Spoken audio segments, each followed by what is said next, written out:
There goes. Hello, everybody. I'm Enoch Petroselli, a Male Witch author and channeler. Welcome back to my channel. I'm here today with my friend J.S. Garrett. Welcome, J.S. Garrett. How are you, man? Hey, thank you, brother. Thank you. How's it going? Good. So we're just going to have a friendly chat and talk about occult-related things and witchcraft and black magic. Whatever comes up, this is kind of going to be free-form discussion. And so with that said, we'll get right into it. JS, let me ask you, what is your experience with verifying gnosis? When it's personal gnosis, how do you go about verifying that in a practical way in your daily life? Okay, that's a damn good question, and I'll say right up front is that a lot of times I can't verify it. It depends on what it is, but whenever, say, I get gnosis about like a ritual working or the way something functions in metaphysics in my practice, about the only way for me to verify it is to test it out and see if there's some kind of way that I can construct an experiment to verify it one way or another. As far as like personal gnosis about myself or about things unknown, because I wonder about shit a lot of times. Like fucking aliens, or what shape is the world really, or is the Earth hot? Like I wonder about stuff like that. Questions that we can't answer. And sometimes like I'll go into like a little trance and get some gnosis and downloaded information about it, and there's really no way to verify that. But as far as my practice in metaphysics, I just have to experiment with it, really. Right, that makes a lot of sense. And in my own experience, I guess I wonder how much like consciousness actually affects the results. Like when I say that, how much does your belief in your abilities predict result, or the verification as in real world results and manifestation? You know what I mean? Yeah. I mean, I've studied hypnosis a little bit recently, just like been reading up on it and listening to podcasts with different hypnotists. Studied David Blaine a lot. Dr. Stephen Greer. I love that guy. Yeah, he talks about altering your consciousness to communicate with these beings. He calls them ETs or transdimensional beings. He sounds like a black magician. He's just using different terminology. It's like, and they get like what we would call spirits on camera all the time and shit. But he's a little bit deeper as far as explaining like what race of beings they are and how consciousness, like going into different levels and states of consciousness can allow you to see into this other dimension. So I think that consciousness has a lot to do with whether or not you get results when you're trying to either manifest something or create action at a distance, like being able to drop mind and go into a state where you're completely focused on what you're trying to do. Whereas someone who's like really scatterbrained and emotionally all over the place, like they're gonna have a lot of trouble doing spell work. But if you can just kind of like zone out and trance out when you do it, you get better results than someone who's not able to drop that consciousness down to the theta state or whatever you call it. So if consciousness interfaces with reality like they're saying it does now, then I think just about everything depends on that. Yeah, I absolutely agree. And I think that reality itself is consciousness being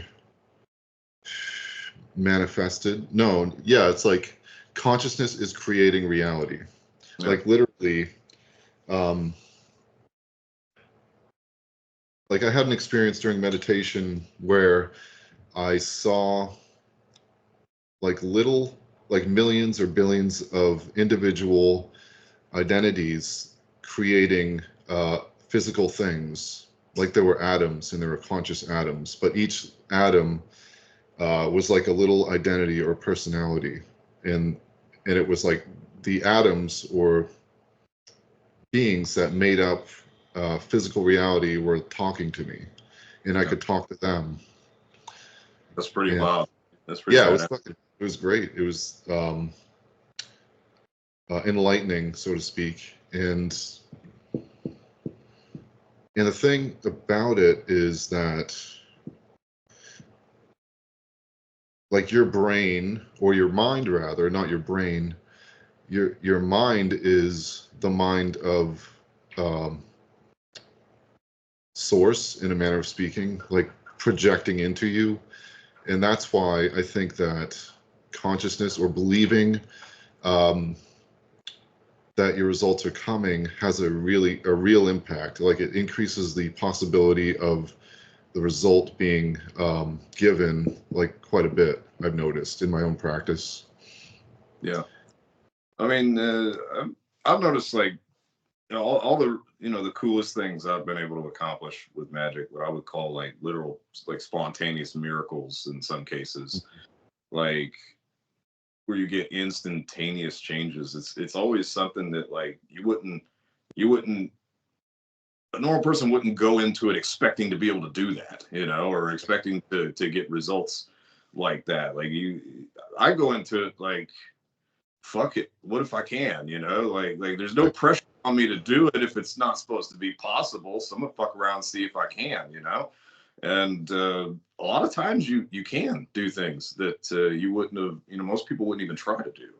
So belief in yourself and confidence is definitely a big factor. And when you talk about being plugged into source, the way I kind of view reality is like, if we're really in like a holographic universe, like they say, like all Right. the saying now, then like what projects reality? If it's a hologram, then must be like a holographic projector, that is projecting everything that we see, Yeah. including. And so I look at, source as being that holographic projector. And, we're all connected to that holographic projector in the shared reality. And so whenever I'm doing magic, I like to think that I'm trying to insert my code into that holographic projector, Yeah. so that it projects what I want into reality. So I kind of think of it like a computer program, and it's like spells and spellcraft. That's like cheat codes for the video game, it's like cheat codes for reality. Absolutely. So I mean, if somebody could get in the state of consciousness where they could insert their code into that holographic projector without doing a ritual, which is what I think we're all kind of working towards, being able to do things spontaneously without having to set up and do a ritual that takes 4 hours, just being able to do it through willing it, or through, short command words, or whatever your techniques are that you use it. I think that the better you can get at tapping into that source consciousness, the better you can get at manifestation. So, Yeah, absolutely. Yeah, definitely. I agree. this is what I think. I have, like, Yep. no way of saying Well, that this is how it is. It's just no, I mean, it resonates. I think you're right about it. Well, from my vantage point, I kind of view it the same way. And yeah, absolutely. Um, so what else have you been up to? Let me ask you that. I've been doing some crazy personal work, especially Yep. the last couple of weeks. Definitely got knocked on my butt a couple of times, just like been working with some different entities and some different techniques. And yeah, it's been pretty crazy. There was one ritual, we were just talking about it a little bit before we got on, where it's I didn't really feel fully recovered from it until today. It was like it left me, it was like it put me in a state of rage performing this ritual, and I stayed in that state for several hours afterwards.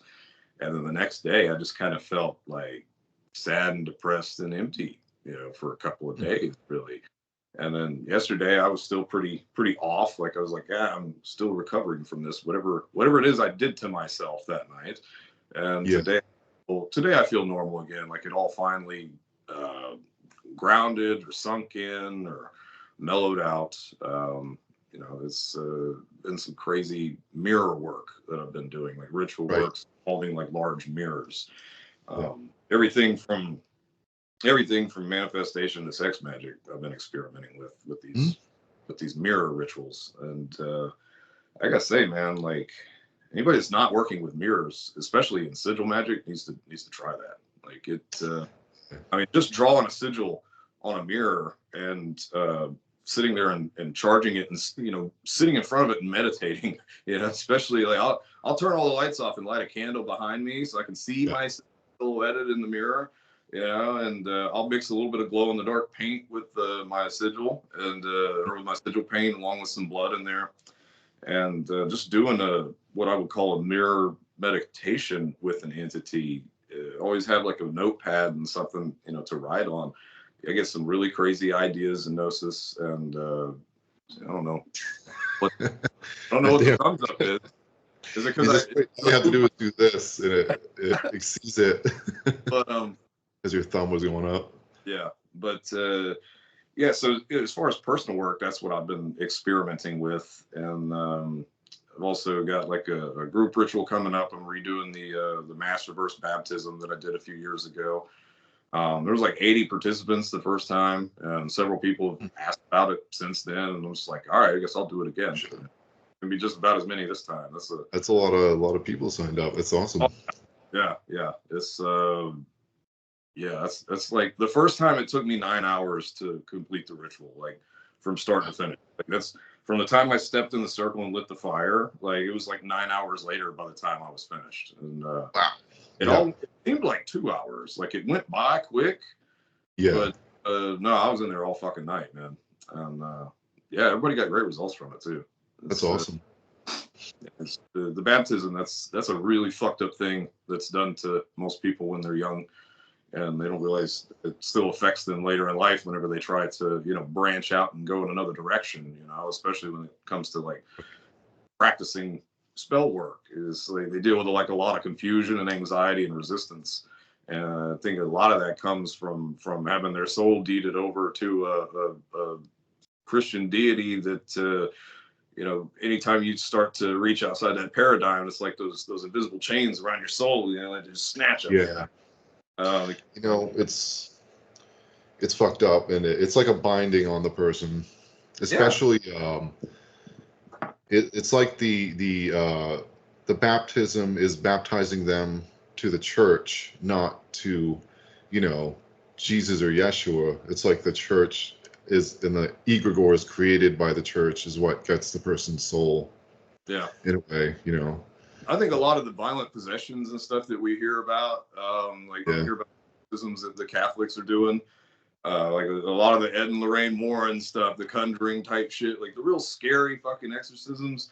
I think a lot of those are egregores created by the church that possess their worshipers, because it's usually people like that are pretty devout that get attacked by these things or possessed by these things, or you hear about the stigmata phenomenon. It's always like a real devout Catholic that's having that kind of torture happen to them. So I don't really hear about like the violent, crazy pea soup head spinning shit that often in the left hand path. I wonder if people in the church or in the Catholic Church like secretly hate each other, and they like unconsciously send their fucking fucked up demons or whatever egregores that they created at each other, and then that's the possession that happens. Yeah, possibly. Like it's not even what they think it is sometimes, I mean, they curse each other too. They just don't do it like we do. They'll pray against each other. They'll get mad at each other. Oh, just wait, Lord's got something in store for you, or whatever they'll say. They're still wishing bad. They are. Cursing each other with it's no different. So I wouldn't be surprised, man. I wouldn't be surprised at all. When you're opening yourself up to things and surrendering yourself spiritually to forces that aren't necessarily don't necessarily have your best interest in mind, like an egregore created by a slave religion, then you are at high risk there, in my opinion, especially if your soul's been deeded over to that pantheon through the baptism. So absolutely, I agree. It's fucked up. Yeah, man. But other than that, yeah, it's just mainly been personal work, man, personal growth. That's what I've been doing in my free time, and that's always painful as shit, man. That is always painful. Yeah. I think there's a way that it can be not painful. You know, I think there's like the shadow work that, like the first half of our life, or like the first quarter of our life, let me put it that way, is like you're getting taught all the wrong shit. You're getting programmed by the world to be of it or whatever, or think the way the world thinks, way people think in a stupid way or religious way. Yeah, it's like we're programmed to think backwards, you know? Yeah. And then you start getting into magic, and the demons are like, "Oh, we got a lot of work to do. We got to fucking slap this guy around a few times." And because it's the only way you're going to see what they want you to see, you know? And I think that there's a point where all the major obstacles kind of settle down, and you, or in my experience, I'm kind of in a place where I'm at peace and things are good. And I know the mistakes that I've made in the past, and the mistakes in how I've approached things and how I've thought about things. And I think that you can avoid those things after a while, and you kind of realize that there's so much good there's so much good about life, so many good things to embrace, that nobody's bullshit can really bring you down, you know?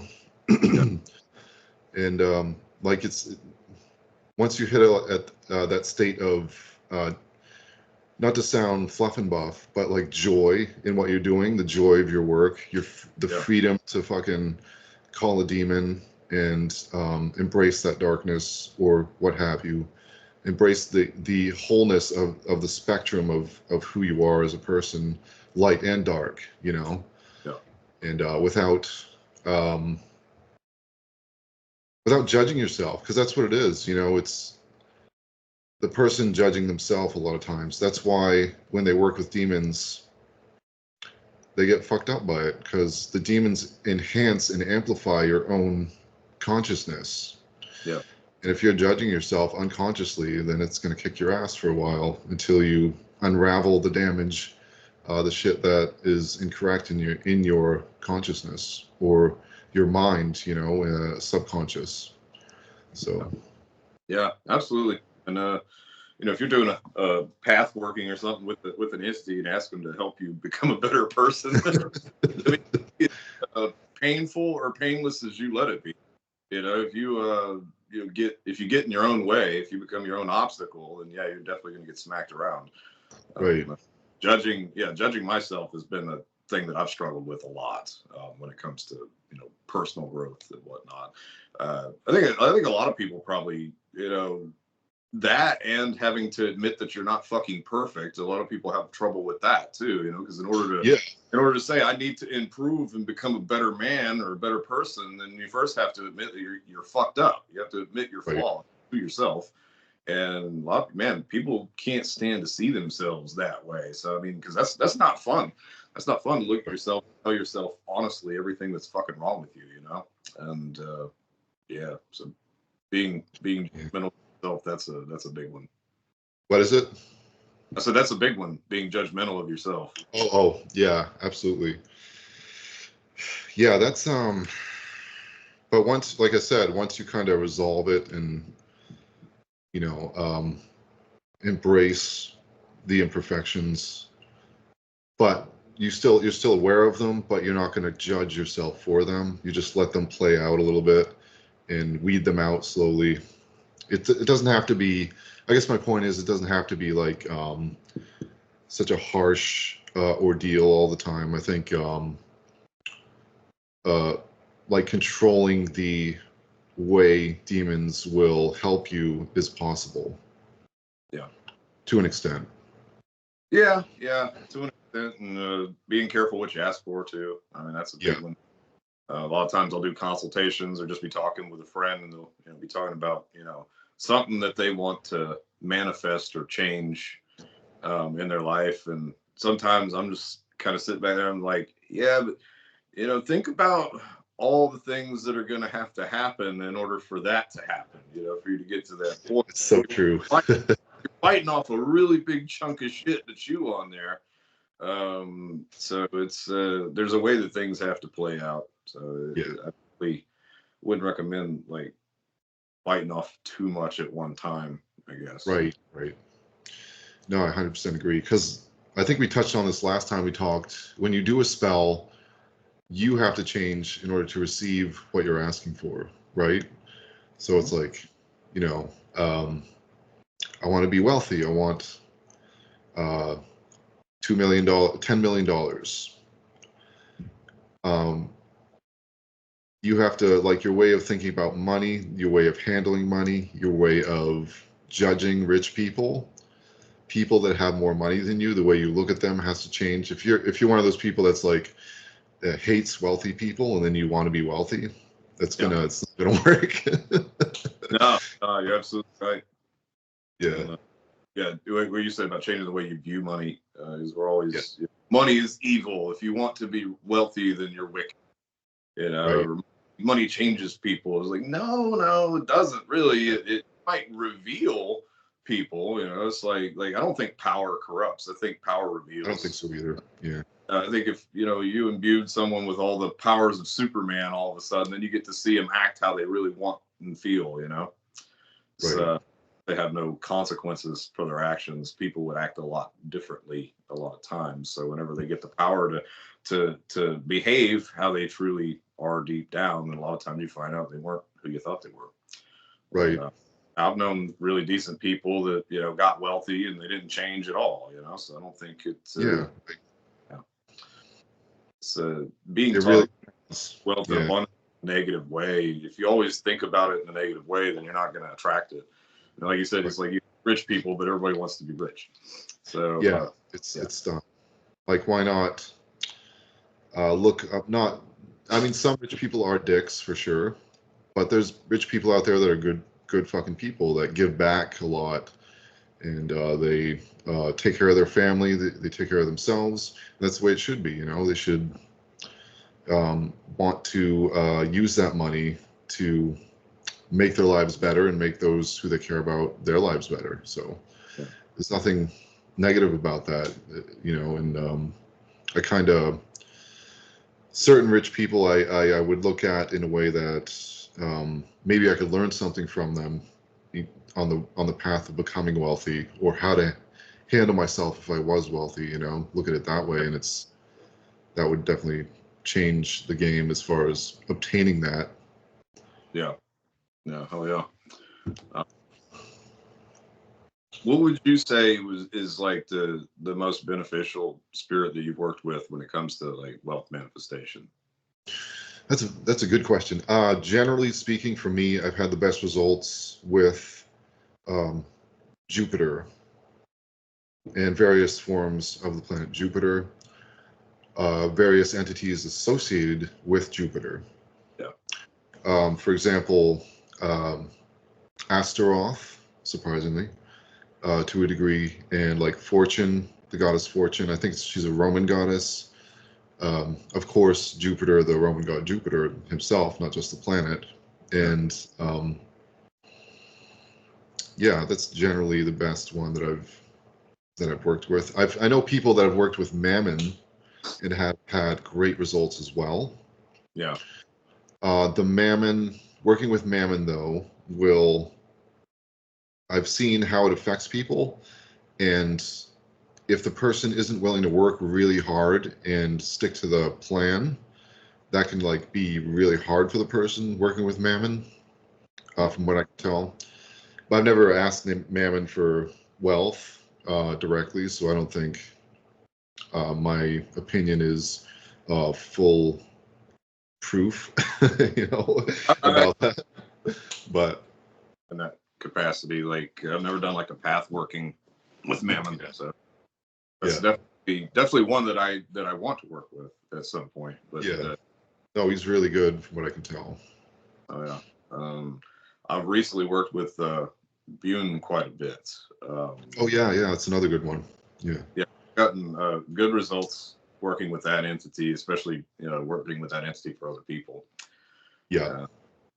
Jupiter, like you mentioned Jupiter, like I did J.D. Temple's ritual, the Primordial Abundance of Mighty Jupiter, back when he first published it. Yeah. Anthology too. And yeah, that got great results, man. Like I still have the tool and everything set up, renew that ever so often. But yeah, I think you're supposed to perform it on like Thursday between like 6 p.m. and 8 p.m. like during, or I think it depends. Well, obviously it's going to depend on what time zone you're in. With Jupiter or any planet, obviously the day of the planet, you would perform it on, I think at 10 p.m. or 10 a.m. is the time of day that planet is most potent, according to what I've read. But I think yeah, it doesn't matter that much as long as it's the correct day and you feel that planetary presence. Then I think it works either way. But yeah, I mean, I try to do workings. Like there's certain workings, it's called to be done like on a full moon or a new moon, or when the moon's here, or in the day and hour of this planet. I'll do that the best that I can, if I can. But if it comes down to working that needs to be done, I'm not going to sit there and wait for 2 or 3 weeks for the moon to be in the right spot to do the. If you're doing out of necessity, then I mean, yeah, there might be a day when it's easier or more potent to do that ritual, but you still get results if you're doing it as you need to also. But yeah, it's kind of one of those things. There's a phrase. This might be in the Bible. It's either that or in the Keys of Solomon, or in both, where it says, "Happy he who knows the holy days and numbers." So it's like there's supposedly certain days, certain times when you can speak certain things aloud and they'll manifest. And I'm sure that in translation, those holy days and numbers have gotten really fucked up over time. Right. But yeah, if you can get your hands on, something sounds like accurate, then it'd be awesome to really experiment with that. That sounds like something in the book of Proverbs, honestly. Sounds like something that would be said in that one. It's kind of like the birthday wish, the origin of that. If like you're supposed to actually, make a wish at the minute that you were born on your birthday. Yeah, so supposedly, like, anything real, and I'll always do that on my birthday, like right at the minute that I was born. I'll write it on a piece of paper so I can't fuck it up. Like I hereby wish for this. And at that minute, like I'll read it out loud and I put blood on it and then burn it, I just go out, do that, speak it out loud during that minute and then burn it and send it up with the smoke. But every year that I've done that, it's gotten really good results. If you do that and just kind of forget about it, then you'll notice like by that time next year, whatever it was has manifested. At least that's been the case for me. So it's there's definitely something to that. That's interesting. So I never gave that credence, the whole birthday wish thing. I thought it was just something to make kids happy, mostly. That's what I thought too. Is this old dude told me that, he's like, what you're supposed to do for your birthday wish. He's like, try it and it'll work. And it did, or it does. Yep. Yeah, I think they were talking about this on an Ancient Alien episode a while back that I watched, where they were talking about some of the Egyptian magic, where they would speak certain things at certain times, or certain incantations, and it would trigger the matrix, like Siri, like, hey Siri, set an alarm for this on my phone, and it responds. So if you say something at the right time in the right fucking language, then yeah, maybe reality reacts to that. And that's how some of these, they put on that play, that play in Egypt, the Olympics. Just kidding.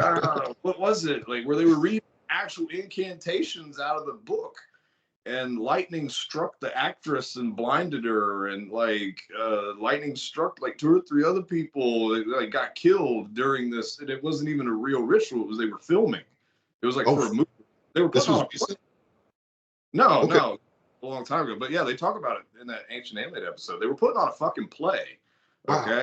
And but the incantations the actors were speaking were real. And the one of the actresses got struck by lightning and it blinded her, man. Fuck. So there's something to what they were talking about. Like you're speaking those words and reality is reacting to it. Right. So start bumping the desk there. But anyway, yeah, I got off on a whole thing there, but there's definitely something to it. Yeah, that's interesting. I always say, let me see if I can remember how I say this, that the universe is a manifestation machine and your words and intentions are the control panel. Yeah, that's a good way to put it, man. Yeah, it's true. Obviously there's more nuance and, like you said, the timing and correspondences and all that make it your words more potent. But in a nutshell, it's kind of the truth of the matter. So, because when you're a magician and you step into that circle and you change your mindset, you are the god of your reality, right? So if you're God and you're speaking things into existence, then that's what it is. You're just saying, confidently, you speak your will and the change happens. Yeah. But what fucks people up, in my opinion, is not understanding that the manifestation in the physical reality sometimes isn't seen until some perceived time goes by. Yeah. So while you're waiting for your spell to manifest, whatever the ritual you did, it's plenty of time to be like, maybe my spell didn't work, I hear that so much. And then you're sending that out into the universe, and then it's like, oh, you changed your mind. Okay, the universe is like, okay, he changed his mind. Call it off. Yeah. So it's I'll have people talk about that a lot. Like they'll do a spell or do a ritual to make something happen, and they immediately start tapping their foot. Like, when's it gonna happen? I guess it didn't happen. That's all they can think about it. I'm like, it'll happen as soon as you stop fucking doing that.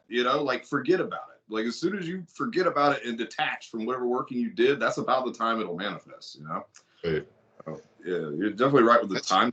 That's kind of like how I look at. Most of my rituals, I've got like a circle with a triangle in the middle of the circle, and then I'll have my fire pit in the middle of that triangle. I look at that as like the eye of the holographic projector, and I'm trying to insert my code in the holographic projector through that fire, and I'll do it with, I'll usually summon an entity that specializes in whatever area that is that I'm trying to affect reality, and spill blood to that entity into the fire along with my petition. That's what I'm trying to do. I'm trying to insert my code into that matrix holographic projector for the matrix. And there's always a time delay, but it does manifest. And the quicker you detach from it, it seems like the faster that it happens. Yeah. And sometimes, like, even if you do detach from it, you just it still takes a couple years with certain things. Not every time, but man, you forget about it and you just think it's never going to happen, kind of, but you're still letting go, even if you think that, and then it just happens later, Yep. Yeah, I realized that early on in my practice, like rituals that I'd done, experiments that I'd done that I'd chalked up to failures, like, oh, that didn't work, maybe a year or two later, so that happened, and you remember, like, didn't I do a fucking ritual for that like a couple of years ago? And like, that's interesting. I thought that didn't work.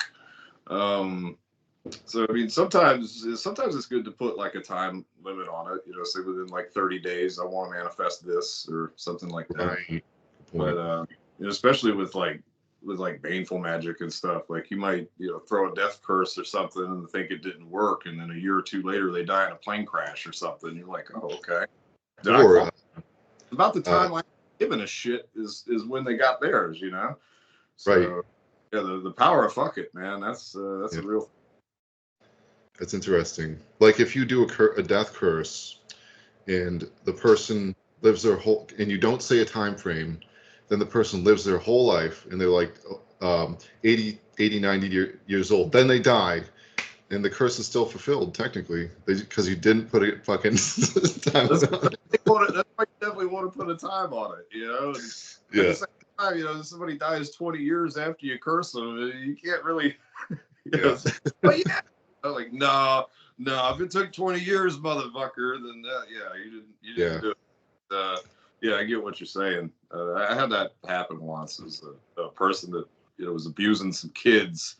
I put a full-on death curse on this bitch, and I thought it didn't work, and then it was like almost a year to the day went down in a 2-person plane crash. So I mean, it's if you don't put a time on it, you don't know when it's going to happen. I guess so it's good to be a little specific, but that's a very good point. Yeah. Anyway. That's something I got to do is put time limits on my magic, see how that affects it. But I do, like when I do magic, I'm at the point where I feel the changes are happening. Like I know you feel it as well. Like when you're in ritual and you speak that incantation and you speak your will, you can feel the energy moving, you know. Yep. And it might be astral, it might be etheric. It's in the mind of the manifester, right? Yeah. And then it's just like the physical reality follows it every time if you do it right. Yep. So There's definitely been rituals that I've walked away from not knowing, like, you know, like somebody will say like, how'd it go? You know, like, well, I don't know, I just did it. You know, we'll see, you know, how it manifests. And then there's other times where you know, I'll do a ritual and it's just like I know when I walk away from it that it was successful. Like you can feel that. And you know, I never leave a ritual unfinished. Like that's a big no. So like just because you know, don't think that the demon showed up doesn't mean you quit the ritual in the middle of it. You know, like I've heard, you know, had people tell me like, yeah, I'm in a real fucking pickle, you know, with this entity. And I'm just like, you have to backtrack with them. Like, tell me exactly what you did, you know. And a lot of times it'll be that they summoned something and didn't think that it showed up, or didn't think that it hurt them because they didn't perceive it, and then they just walk away, you know. And then they pissed off spirit, you know. It's like don't ever. That's a problem. Yeah, that can get you in a real pickle there. That's a newbie problem that happens. Yeah, I always close out the ritual, even if I think it didn't work. I still finish it out and close it out respectfully, you know. And a lot of times that I've walked away from it thinking that whatever it was didn't show up or it didn't hear me, especially in the beginning of my practice, you know, I'd still get the desired results. So. Right. Yeah, like I've had people tell me that they did an evocation of an entity, but they didn't show up. That's what they say. That they didn't hear anything, they didn't feel anything, they didn't see anything. And I'm just like, if you called them, I guarantee that they're there in some capacity and they have heard your petition. Yeah. Don't dismiss it. They may not want to present themselves to you in a way that you can perceive because they want to see how you're going to react. Or they might not have to. I mean, yeah. You know, I mean, got a poof in front of you like Darth Vader on a hologram, you know, like I look at it, you know, kind of like sometimes it's like making a phone call. You know, you can open the sigil that's, you know, the sigil for the spirit, this energetic signature of this entity, and speak their name in a conjuration, which you're, you know, that the sound of their true name is their frequency. That's the, you know, that's so when you're speaking that and using especially something like a sigil to open a gateway, it's kind of like making a phone call. Now they might manifest right then and there very strongly. Still not going to look like Darth Vader standing in front of you, but they might manifest strong, or they might not at all. You know, it's like, but they still heard you. You know, so you wouldn't want to. I think it boils down to the person who's evoking them. Do they have a bridge created in a relationship with that spirit already? Sometimes, even if they're a new person, they do because they've had past life contact with that spirit. Other times, they may have never contacted that spirit in their past lives or their current life, and they're expecting a manifestation, and they don't have developed astral psychic abilities to perceive either. Then obviously, it's not going to, you know, be like that the first time. So yeah. And you know, there's been times where I've evoked a spirit for the first time and got like a really strong manifestation. And then after that, evoking them in different operations, it's not as intense. It's great because you've already introduced yourselves. Like they don't need Right. to show up that strong every time. It's like they can take a message and get back to you, but it might not, or it could, it might be instantaneous to them, but not for you if all time's present for them. So You know what I think happens with that? I have a theory about that. When I first meet an entity and I do my first evocation with them, I invite them into myself, if you will, into my work, my life. That download of data of that spirit's consciousness just comes and then integrates. And that's why it's so intense the first time. But after that happens, the bridge is created, and when you conjure them, you're already blended with them, so you don't feel the resistance of the energy, so you don't feel the energy as much, but it's still there, No, that makes total sense, man. And oh fuck, what was I gonna say? Oh yeah, all right. Have you ever noticed in like working with other people, like especially like when they're new to the ritual, like say it might be like the first evocation they've ever done. You ever seen like people get really wild, crazy manifestations like the first time they do a working? It's they're going into it. They don't know, is this real? Is it going to work? They don't know what to expect. And the entity's just like, blah, blah, blah, blah, and they're like, holy fuck. see people run from the ritual space before. Like, like, it's like, did you expect it to work? And the answer is no, they didn't. It's awesome when that happens. I love to see it. Yeah. I've never really had somebody in my ritual space have that reaction because I don't invite like normal non-magical people. That's not happened for me lately, but we were teenagers, we were camping out in this valley, and it was like 5 or 6 of my buddies out there, and this one guy thought he knew something about magic and wanted to try to conjure up some of the spirits that haunted the valley. And we're all sitting around this fire, and dude, like I guess they all saw the same thing, or they both saw the same thing in the fire at the same time, and they took off running down the road, man. And I was just like, that's fucking hilarious. So like, I'm the only one left sitting there, like a couple of them are over here, like, what the fuck just happened? And they're off looking for the other 2, and I was like, yeah, y'all should come back. We need to finish this. Nobody really knew anything about magic at that point, but it's pretty wild manifestation there for a bunch of noobs that have never fucked with it before. So I mean, it doesn't do it. Let me ask, because it's kind of an interesting thought. When you first started casting, when you first evoked demons, did you feel like, I don't know if I think you had Christian programming, like most of us. Did you think, I'm probably going to go to hell for this, and I'm going to do it anyway? Were you like that? Where you're like, if hell's real, I'm probably going there, and I'm choosing darkness, just like they said not to. So I'm going to do it anyway because I really like how this feels. My instincts tell me that this is right for me, and I'm going to do it anyway. That's pretty much exactly how I felt going into it in the beginning. It's like I didn't grow up in the front row church. I luckily was not baptized, but I did get beat by my my mother and other family members growing up. Definitely had a lot of fear instilled into me surrounding ritual magic like that. So by the time I was ready to like really dive in head first, I was at the point where I was like, I don't give a fuck. Like, like this is what feels right to me, like you said. And you're risking going to hell or whatever you've been taught to believe, and you do it anyway. And then you find out like, oh shit, I shouldn't have been all this time. Like there's more love here than there was on the other side. It's amazing. Like I I remember the first time I got into Luciferianism.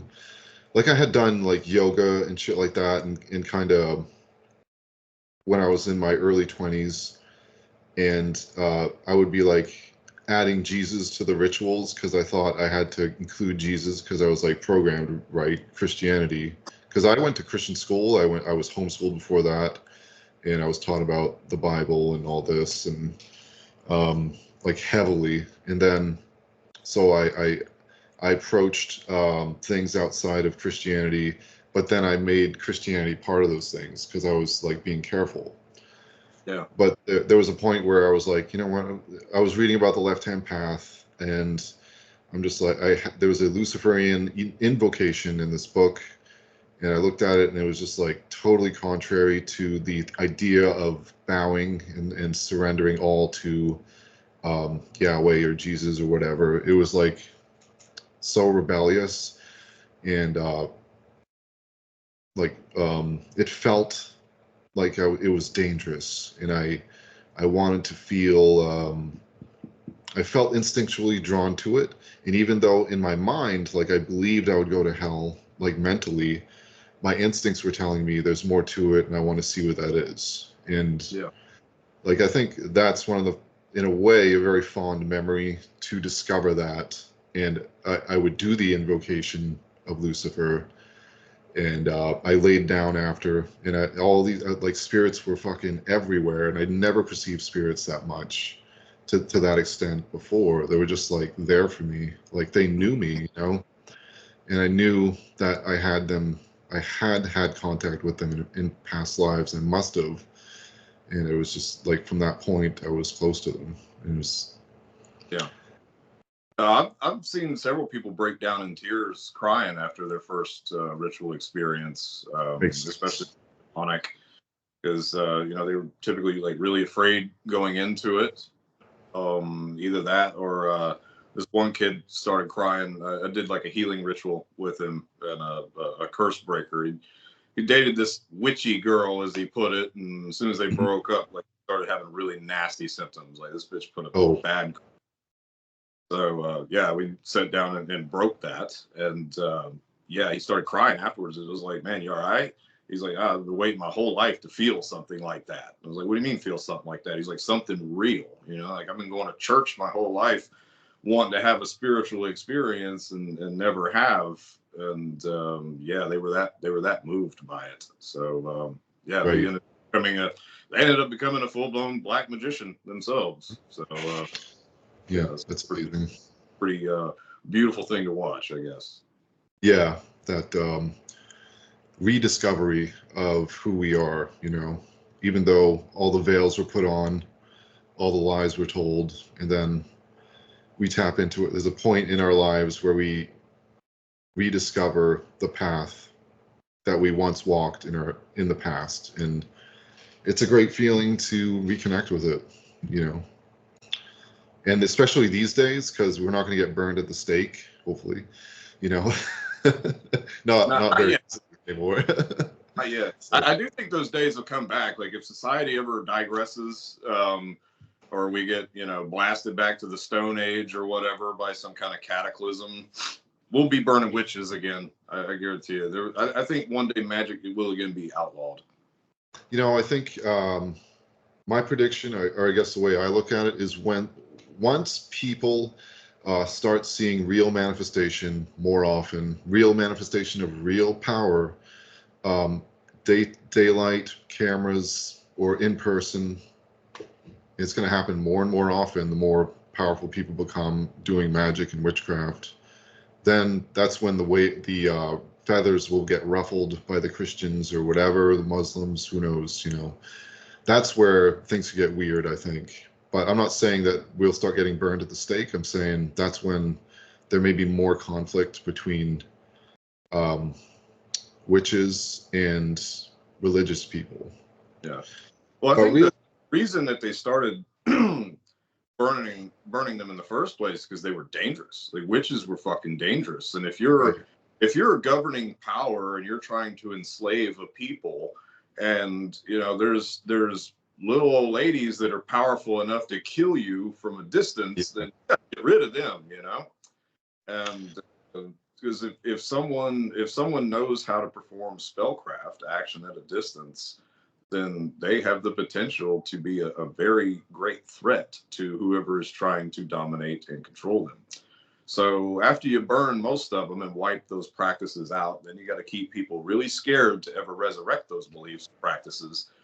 And it benefits them not to fuck with us at this point, because if they do, then they validate that magic is real, and more people are going to start practicing it, and then they're going to have no choice but to try to start outlawing it again, you know. So it almost benefits them to say, oh, it's just, you know, bullshit or whatever. That Hollywood hocus pocus. They kind of belittle it.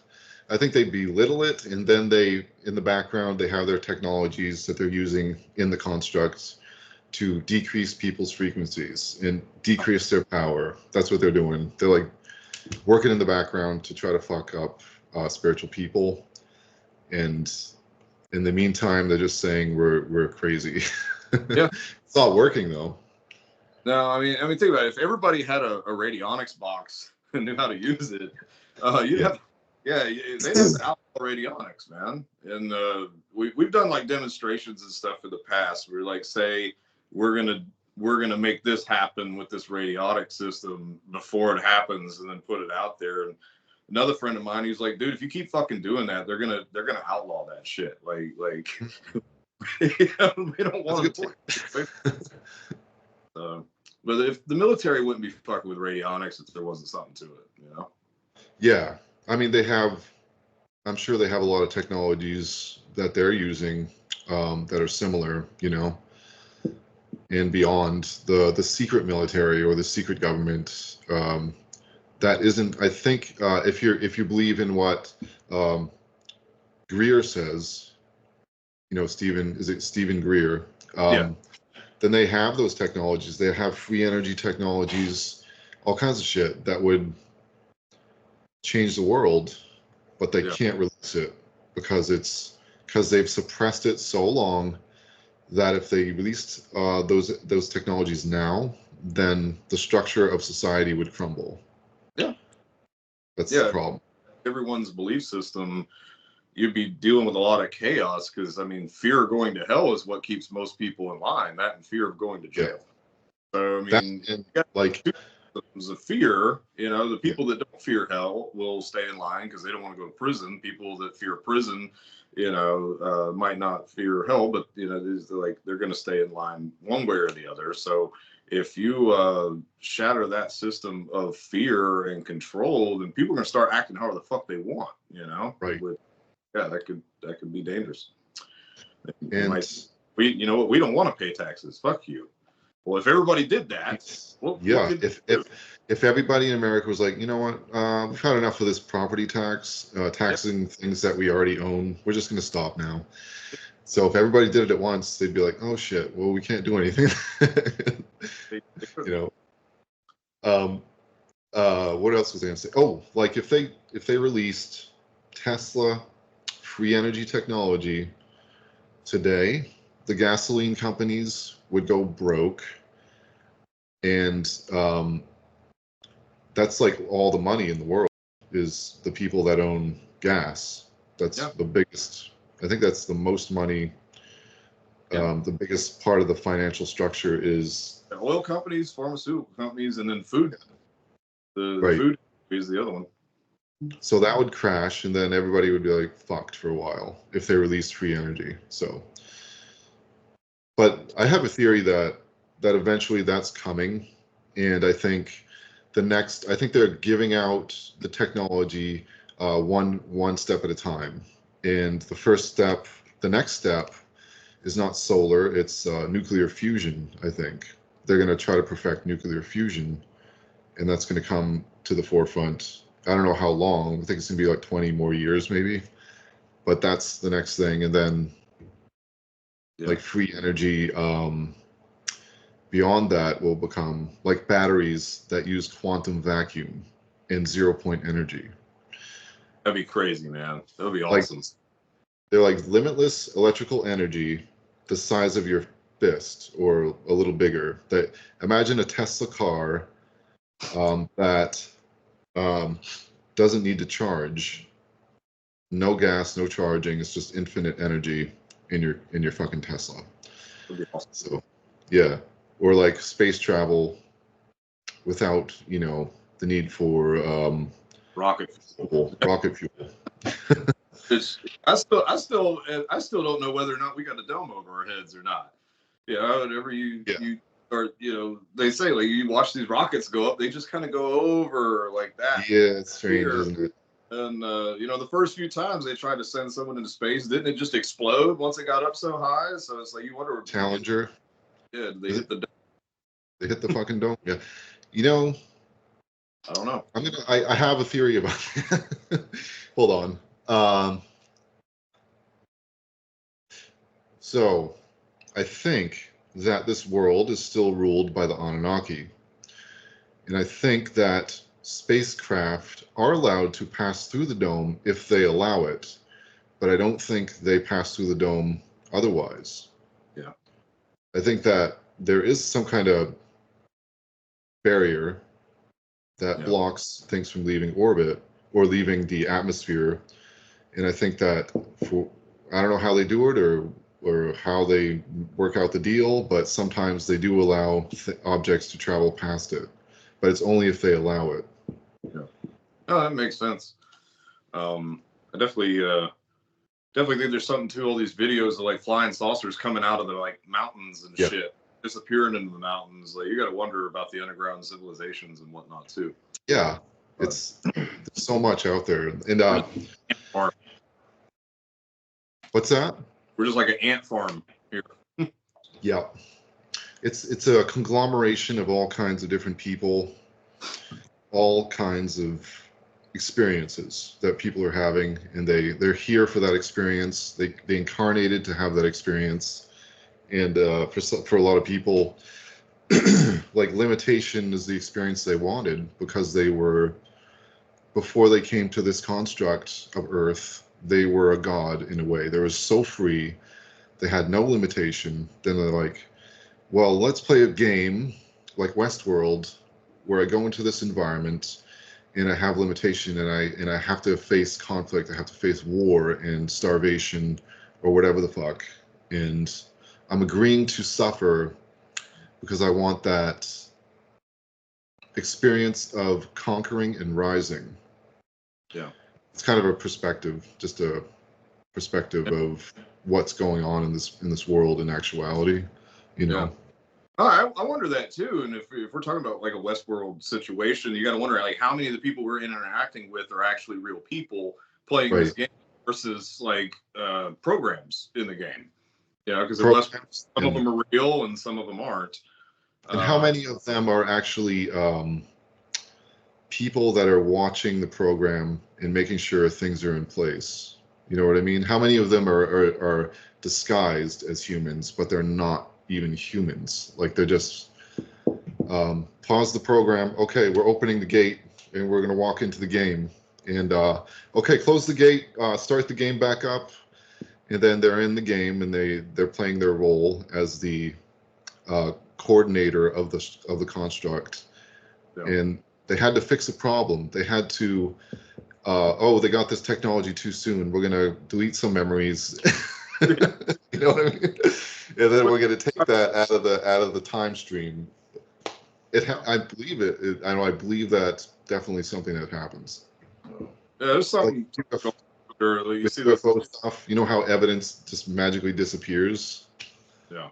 Because they're not allowing it to stay a lot of times. Those videos on YouTube called glitches in the Matrix, where it'll show like, you know, they'll film like a bird and it's just still in the air. It's like it's frozen in midair.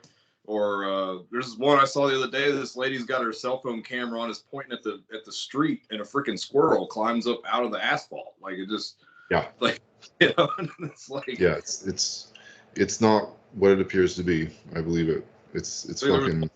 The water hose, water faucet was on, and the water was just still. Like it stopped running, like it was frozen.